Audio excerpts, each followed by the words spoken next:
Hey everyone, and welcome to another story of Cheating Tales Lab. We're honored to have you here today. Thank you for being part of our community, and we hope this story captivates you. Now, let's dive into this story. The metallic whir of helicopter blades sliced through Seattle's rain-heavy clouds as Antonio Sheridan steadied his patient's foreline. At 45, he'd spent exactly half his life as Seattle's premier trauma flight nurse, and every one of those years showed in the precise economy of his movements. Rain pattered against the helicopter's windows as Jake Morrison, his pilot and friend of 20 years, guided them toward Seattle Grace Hospital. Stats dropping, Antonio called through the headset, his experienced hands already moving to adjust the flow rate. "Jake, we need to pick up the pace." "Already on it," Jake responded, the helicopter banking smoothly as he adjusted their trajectory. 3 minutes out. Antonio nodded, his focus absolute as he monitored the patient's vitals. This was where he belonged, 3,000 feet above Seattle, making split-second decisions that kept people alive. The familiar pressure in his chest tightened slightly, but he ignored it. There would be time for personal concerns later. The landing pad emerged from the mist, its lights cutting through the pre-dawn darkness. Antonio had already radioed ahead. The trauma team would be waiting. As they touched down, he caught sight of his daughter Emma's white coat among the waiting staff. She'd followed him into medicine, though she'd chosen to keep her feet firmly on the ground. "Another miracle in the making," she called out as they rushed the patient inside. "No miracles," Antonio replied, his voice steady as he reported the vital signs. "Just good medicine." It was their usual exchange, comfortable and familiar. But lately, Emma's smile seemed strained, her eyes carrying a weight he couldn't quite understand. He filed the observation away with all the other small changes he'd noticed recently, pieces of a puzzle he hadn't yet assembled. The annual Seattle Grace Hospital fundraiser transformed the austere medical center's conference center into what Lori Sheridan, his wife of 23 years and head of donor relations, called an appropriate setting for seven-figure donations. Crystal chandeliers cast warm light over tables draped in imported silk, while Seattle's medical elite mingled with the city's wealthiest potential donors. Antonio adjusted his bow tie, a concession to the formal dress code he endured once a year. From his position near the bar, he had a clear view of Lori working the room. She moved with practiced grace in her silver Versace dress, a recent purchase she'd claimed was necessary for the position. Dr. Kent Pratt stood too close to her as they spoke with an elderly couple Antonio recognized as major donors. The new cardiothoracic surgeon had arrived 6 months ago with impressive credentials and an ego to match. Now, watching Kent's hands settle on Lori's lower back with casual familiarity, Antonio felt his investigative instincts spark to life. "Your wife certainly knows how to command a room." Sarah Chen's voice carried a note of careful observation as she joined him. Seattle Grace's administrator had been his friend for 15 years, long enough to know when she was probing for information. "She's good at her job," Antonio replied neutrally, noting how Lori and Kent moved between groups in perfect synchronization, their professional smiles never wavering. "Speaking of jobs," Sarah kept her voice low, "have you reviewed the proposal for the new cardiac wing? The one Kent's pushing for?" Numbers seemed rushed. Very rushed. Sarah sipped her champagne. "Interesting choice of contractors, too. Same company that built his wing in Portland. Facility had issues from day one, but the paperwork was impeccable." Before Antonio could respond, Emma appeared at his elbow. His daughter's emerald cocktail dress was a stark contrast to her usual resident scrubs, making her look more like her mother than he'd ever noticed before. "Dad, Mrs. Henderson wants to hear about the mountain rescue from last month." Emma's smile was bright but didn't reach her eyes. "You know, the one with the stranded hiking group?" Antonio caught the quick glance she shot toward Lori and Kent. "Mrs. Henderson can wait. Sarah and I were discussing." "Please." Emma's grip on his arm tightened fractionally. "She's considering a major donation to the emergency response unit." Sarah touched his sleeve lightly. "We'll continue this later, Antonio. Some things need a closer look." Her meaningful glance toward Kent and Lori made it clear she wasn't talking about hospital finances. As Emma led him away, Antonio watched Kent lean in to whisper something in Lori's ear. His wife's laugh carried across the room.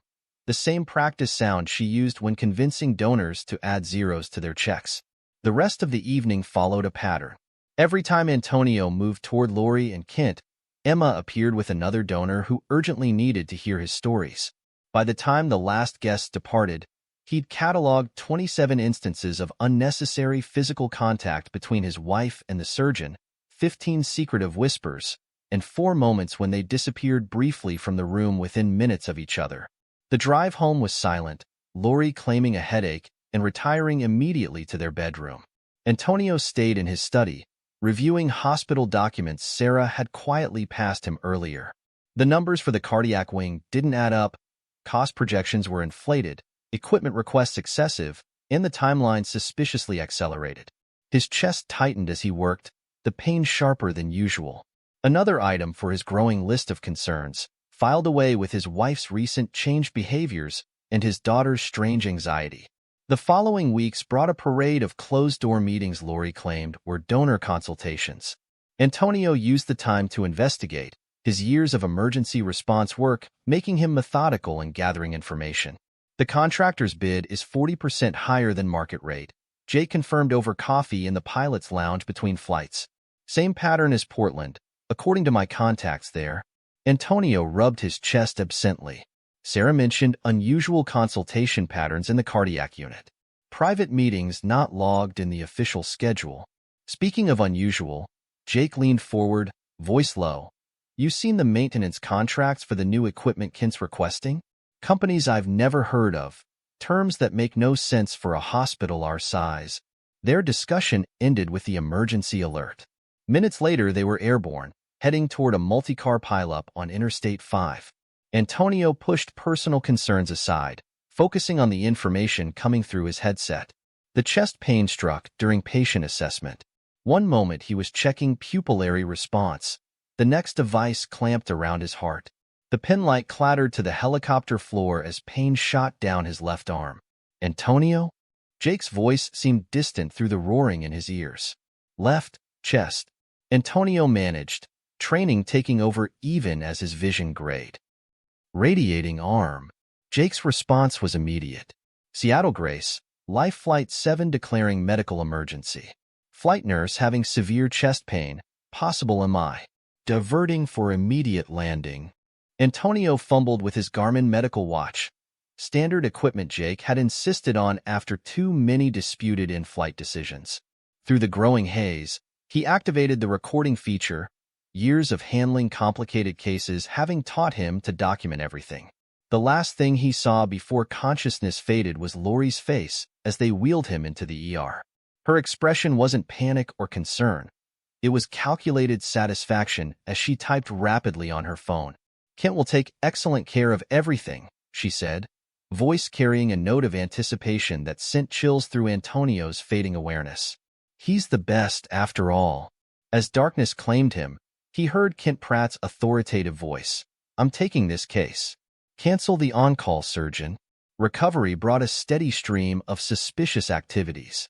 Insurance agents Antonio had never met appeared within hours, claiming Lori had contacted them months ago to review their policies. They spoke quietly with Kent between rounds. Their discussions focused on policy details, particularly the triple payout clause for in-hospital deaths. Quite forward-thinking of your wife, one agent remarked while checking Antonio's paperwork. Upgrading the policy when she did. These things are always easier to arrange before any incidents. Kent's residents monitored him constantly, except for Emma, who could barely enter the room. When she did, her hands shook as she checked his vitals, her eyes avoiding his face. Sarah visited late one night, after the residents' rounds. She closed the door carefully before approaching his bed. I've been looking into Kent's previous positions, she said quietly, showing him a folder. 5 hospitals in 10 years. Each had a string of deaths, terminal patients, all with massive insurance payouts. And every time, there was a grieving spouse who suddenly acquired beach property within months. Antonio studied the medication charts Sarah provided, his years of medical experience noting the discrepancies. The doses were subtly wrong, not enough to trigger immediate concerns, but sufficient to slowly stress a recovering heart. Your wife's name is on the title search for a beachfront property in Malibu, Sarah added. Dated 3 months ago, held in a blind trust until closing. The same realtor handled 3 similar properties for widows from Kent's previous hospitals. Before Antonio could respond, footsteps approached. Sarah slipped the folder away as Emma entered. Her white coat wrinkled from a long shift. Dad, she started, then stopped at the sight of Sarah. I should come back later. Stay, Antonio said firmly, but she was already backing toward the door, the same haunted look in her eyes he'd seen at the fundraiser. After she left, Sarah squeezed his hand. Rest. I'm having some people look into things. Just be careful what medications you accept. Antonio closed his eyes, appearing to drift off, but his hand moved slightly, ensuring his medical watch was still recording. In the darkness behind his eyelids, he assembled the pieces of the puzzle. His wife's suspicious behavior, Kent's rushed proposals, Emma's strange actions, and the growing evidence of a deadly pattern repeated across multiple hospitals. The pain in his chest was still there, but now it had a different quality. This wasn't just medical, this was betrayal, carefully planned and professionally executed. But Antonio Sheridan hadn't spent 20 years saving lives by giving up when things got difficult. He kept his breathing steady, listening as Kent's resident adjusted his medication drip. They thought they were dealing with a vulnerable patient, weakened by surgery and grief. They had no idea they'd given him exactly what he needed. A front-row seat to their operation, with every word and action recorded by the device on his wrist. The game wasn't over. It was just beginning. The midnight silence in Antonio's hospital room was broken only by the steady beep of monitors. His eyes remained closed, breathing measured, as familiar voices drifted through his partially open door. The Garmin watch on his wrist blinked silently, recording every word. The Cayman account is ready. Kent's voice carried a hint of impatience. Another week of this waiting game, and we risk someone connecting the patterns. Don't lecture me about patterns, Lori snapped. The clicking of her heels against tile indicated her pacing. I've managed 3 hospitals worth of paperwork without leaving traces. The Malibu property is nearly ready. We stick to the timeline. Your daughter's becoming erratic. Did you see how she fumbled the medication orders yesterday? Emma knows what's at stake. One call to the medical board about her little pharmaceutical adventure during residency, and she'll be lucky to work as a veterinary assistant. Their voices faded down the hallway. Antonio waited 5 minutes, then pressed the call button. Emma appeared moments later, her white coat wrinkled from a long shift, dark circles prominent under her eyes. Your stats look stable, she said mechanically, avoiding his gaze as she checked the monitors. Sit down. Antonio's voice was quiet, but carried the same authority he used during critical rescues. When she hesitated, he added, Remember that hiker we airlifted when you were 10? You held his hand the whole flight, promised him he'd be okay. That's who you are, Emma. Not this. The words hit their mark. Emma collapsed into the chair, tears breaking through her professional facade. I never wanted. During intern year, the hours were endless. Someone offered me Adderall to stay awake, then benzos to sleep. It spiraled so fast. Kent and your mother found out. She nodded miserably. They said they'd help keep it quiet, protect my career. But it was just leverage. First, they wanted information about how Kent had backdated consultation notes, creating false histories of cardiac symptoms. How Lori used her donor relations position to identify wealthy patients with large insurance policies. The systematic way they stressed recovering hearts with subtle medication changes until natural cardiac events occurred. There are others, Emma whispered. Other residents they control. The private facility they're trying to transfer you to, it's owned by Kent's medical school friend. Patients who go there don't come back. Antonio's expression remained neutral, but his mind cataloged every detail. The medication changes. Show me. Emma pulled out his chart with trembling hands. They're subtle. Microdoses of medications that stress the heart. Nothing obvious enough to trigger pharmacy alerts, but compounding effects over time. She pointed to specific orders. These are all falsified. I signed some of them. You'll sign no more. His tone allowed no argument. Now listen carefully. Tomorrow morning, you'll do your rounds as usual. Act normal. When Kent or your mother give orders, agree. but do nothing. Understood?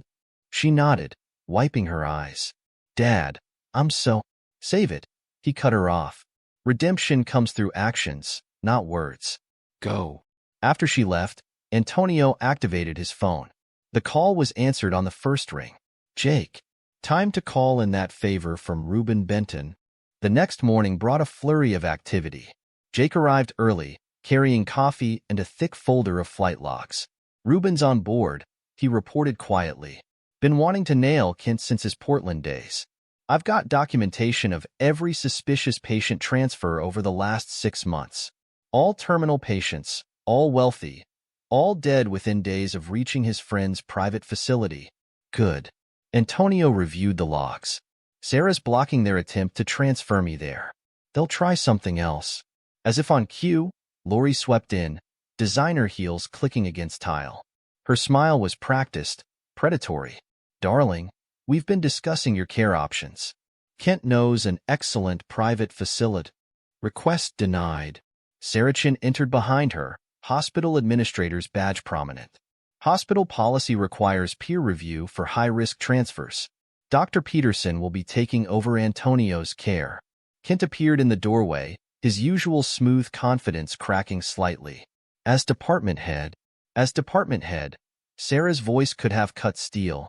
You're needed in the board meeting. Now. After they left, Sarah turned to Antonio. Reuben's people are in place. We've got FBI agents posing as orderlies on every shift. Security cameras have been adjusted to cover medication storage areas. They'll retaliate, Jake warned. Antonio's smile was cold. I'm counting on it. The counterattack came within hours. Anonymous complaints about Antonio's flight record appeared on Sarah's desk, alleging missed protocols and questionable decisions during critical transports. Amateur work, Jake scoffed, reviewing them. I've got witness statements and documentation for every flight, every decision, every outcome. More concerning was the leak about Emma's drug history to the medical board. But Sarah Chun was prepared. Complete rehabilitation records, she informed the hastily convened review committee, laying out documented evidence. Regular drug tests, counseling sessions, performance reviews. All clean. I can also provide documentation showing who accessed these confidential records without authorization. The committee members exchanged uncomfortable glances. Someone was facing serious HIPAA violations. Meanwhile, Antonio's watch kept recording. Late-night conversations between Kent and Lori grew increasingly desperate. The insurance companies auditing previous cases, Kent hissed during one midnight visit. We need to finish this now. Then stop talking and do it. Lori's voice was ice. The transfer failed, but we still have medication access. Make it look natural, like the others. The final night arrived exactly as Antonio had predicted. His room was dark when Lori and Kent entered, carrying a new medication bag. Such a shame about these cardiac complications, Lori sighed, her voice dripping false concern. At least the triple payout will secure Emma's future. Speaking of payouts, Antonio's voice caused them both to freeze as he sat up, removing his oxygen mask. You should have checked my watch more carefully, honey. It records everything within 20 feet, including your murder plot. The lights flashed on. FBI agents emerged from the bathroom and supply closet, weapons drawn. Reuben Benton stepped forward, badge gleaming. Dr. Kent Pratt, Mrs. Lori Sheridan, he announced with satisfaction, you're under arrest for conspiracy to commit murder, insurance fraud, and a growing list of federal charges. You can't prove anything, Kent snarled, but his face had gone pale. Actually, Sarachin entered, holding up a tablet. We can prove everything. Your previous victims' families have been very cooperative, once shown evidence of insurance fraud and premeditated murder. As they were led away in handcuffs, Lori attempted one final strike. Emma was involved too. She falsified charts, changed medication order. Under documented coercion, Antonio cut her off coldly. Unlike you, she chose to help stop this before more people died. The arrest continued through the night. Insurance agents who had backdated policies. Kent's friend at the private facility who helped cover up suspicious deaths. The real estate agent holding the Malibu property in trust. Offshore accounts located, Reuben reported as the sun rose. Looks like they've been running this scheme longer than we thought. Multiple hospitals, dozens of victims. Good. Antonio's voice was steel. More evidence for prosecution. The morning brought a parade of federal agents collecting evidence and taking statements. Through it all, Antonio's watch kept recording, not because it was needed anymore, but because thorough documentation had become habit. Sarah Chin surveyed the activity with grim satisfaction. The board will be meeting to discuss emergency replacements in cardiology and donor relations. Check their references thoroughly this time, Antonio suggested, his voice carrying no trace of humor. Emma appeared in the doorway, looking lost. Dad, your statement to the FBI. Everything they made you do, everything you saw. Leave nothing out. His tone was professional, detached. The evidence you've provided helps ensure they can't hurt anyone else. She nodded, understanding the unspoken message. There would be time for personal reconciliation later. For now, there was work to be done. Through the window, dawn painted Seattle's skyline in shades of possibility. The conspirators who had thought Antonio vulnerable had learned too late what his patients had always known. Sometimes the most dangerous predator is the one who waits, watches, and strikes with calculated precision when the moment is right. The federal courthouse buzzed with tension as Antonio Sheridan took the witness stand. 6 months had passed since the arrests, and the trial had exposed a web of corruption deeper than anyone imagined. The prosecutor, a sharp-eyed woman named Diana Hayes, approached with purpose. Mr. Sheridan, please tell the court about the evidence you gathered. Antonio's voice carried the same steady authority he used in medical emergencies. The watch recordings documented multiple conversations between Dr. Pratt and Lori Sheridan planning my murder. They discussed offshore accounts, property purchases, and how to make my death appear natural. From the defense table, Kent's expensive suit couldn't hide his seething anger. Lori sat beside him, her designer prison jumpsuit a far cry from her usual attire, her face a mask of cold disdain. In the previous cases? Hayes prompted. Investigation revealed similar patterns at 3 other hospitals. Kent would identify wealthy patients through Lori's donor relations network. They'd falsify symptoms, manipulate medications, then profit from insurance payouts when patients died in their private facility. The evidence mounted through the day. Financial records showed millions flowing through shell companies. Former hospital staff testified about suspicious transfers and sudden deaths. Family members of previous victims described identical patterns, loved ones with manageable conditions suddenly deteriorating after meeting Kent and being transferred to his friend's facility. They used their positions to identify targets. Jake Morrison testified, his pilot's precision evident in his detailed documentation. Every wealthy patient with good insurance became a potential victim. The flight records showed a clear pattern of emergency transfers to their private facility, always followed by death certificates citing natural causes. Sarah Chin's testimony proved devastating. Dr. Pratt used his department authority to override normal protocols. Mrs. Sheridan's donor relations position gave them access to patients' financial information. Together, they created a perfect killing system for profit. The most damaging testimony came from Dr. Michael Warren, a resident who had worked with Kent at his previous hospital. He blackmailed me too, just like Emma Sheridan. When I threatened to expose him, another resident who knew about the scheme committed suicide. They used that death to control the rest of us, claiming we'd be implicated if we spoke up. Through it all, Antonio sat ramrod straight in the gallery, watching his former wife's facade crack as each new piece of evidence emerged. When she finally took the stand in her own defense, her attempt at playing the victim fell apart under cross-examination. You expect us to believe you were unaware of these deaths? Hayes demanded. I was just doing my job. Lori's voice dripped contempt. Finding donors, building relationships. If some of them happened to die under Kent's care, that's hardly my. Yet you purchased property in Malibu 3 months before attempting to murder your husband, Hayes cut in. Property paid for with money traced directly to previous victims' insurance payouts. Antonio was a fool, Lori snapped, her mask finally slipping. So concerned with saving lives, he never saw the opportunity. Do you know what it's like being married to someone so blindly righteous? Kent understood ambition. He knew how to turn all those dying patients into something useful.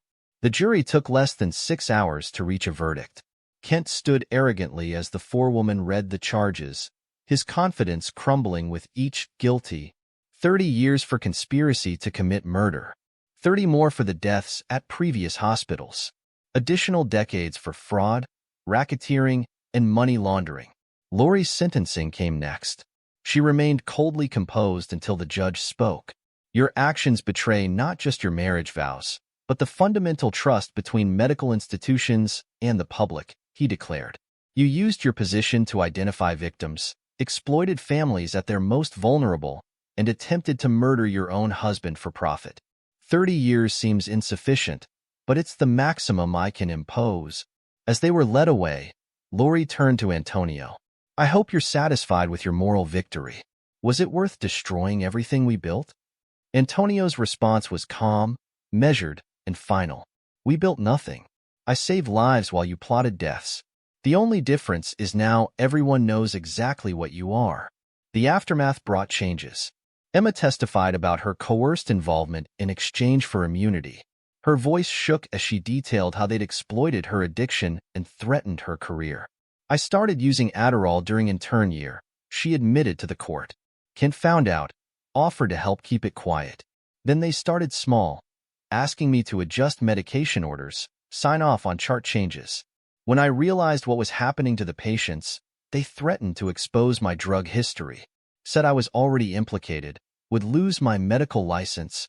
The judge recommended minimum immunity requirements in exchange for her cooperation. Within a week, Emma transferred to Chicago's trauma unit. Her goodbye with Antonio was brief, professional. She left a letter he filed away unopened in his desk, marked simply past complications. Later, cameras caught Kent's private facility being raided, his medical school friend led away in handcuffs. The forensic audit revealed dozens of suspicious deaths, each following the same pattern. Wealthy patients transferred in, massive insurance payouts transferred out.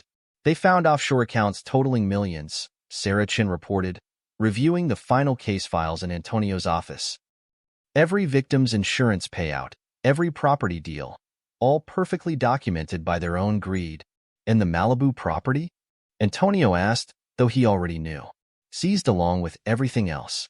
The federal prosecutor is arranging for proceeds to go to the victims' families. Antonio nodded, satisfied. Justice had its own kind of precision, not unlike the medical calculations he made every day in the air. The correct diagnosis, the proper treatment, the right outcome. It all came down to paying its schemes before they claimed more victims. Jake remained his steady partner in the air, their wordless understanding strengthened by shared battle scars.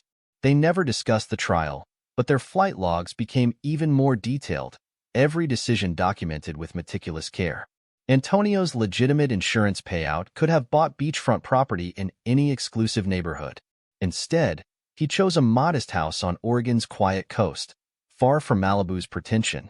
The view wasn't as spectacular, but it was honest, like the work that paid for it. In the end, the biggest change wasn't in policies or procedures. It was in perspective. Every Thursday evening, after his last flight shift, Antonio would take a moment to watch the sunset from 2,000 feet. From that height, the line between light and shadow was crystal clear. He'd learned that some people chose the shadows, turning medicine's healing purpose into a weapon for profit. His job wasn't to understand them or to regret their choices. His job was to recognize the darkness when it appeared, stand against it without flinching, and always fly toward the light of dawn. The helicopter's radio crackled. Another emergency, another life hanging in balance. Antonio pushed memories aside, focusing on the coordinates with professional precision. The past had its place, filed away in courthouse records and desk drawers. The future waited in the next rescue, the next flight, the next chance to prove that even in medicine's darkest corners, there were still those who remembered their fundamental oath. First, do no harm. And for Antonio Sheridan, that was enough. Epilogue. 5 years later, the federal maximum security prison's visitor room remained as austere as the day Lori Sheridan first entered it. 5 years into her 30-year sentence, the former donor relations director's designer confidence had eroded into institutional monotony. Her orange jumpsuit hung loose on her frame, expensive highlights grown out to reveal steel gray roots. The guard's voice echoed. Visitor for Sheridan. Sarah Chun sat across the table, official paperwork in hand. Your appeal was denied. Again. Get out. Lori's voice had lost its smooth, manipulative edge, replaced by bitter harshness. You'll want to hear this, Sarah continued, unmoved. The feds found another offshore account. The victims' families are getting those funds too. That beach house you dreamed of? They're turning it into a recovery center for medical professionals dealing with ethical pressures. Lori's hands clenched. Still playing the righteous administrator? How's my ex-husband's little reform crusade going? Antonio's foundation has exposed 4 more schemes like yours. Interesting pattern, doctors and administrators working together, targeting wealthy patients. Sound familiar? Sarah's smile was professional, pointed. Your case study is now required reading in medical ethics courses. 3 cells down, Kent Pratt's fall from grace had been even more dramatic. The former surgeon spent 23 hours a day in isolation. Other inmates had their own code about doctors who killed for profit. His medical license was permanently revoked, his academic papers retracted, his name becoming synonymous with healthcare fraud. His latest appeal had included a rambling manifesto claiming conspiracy.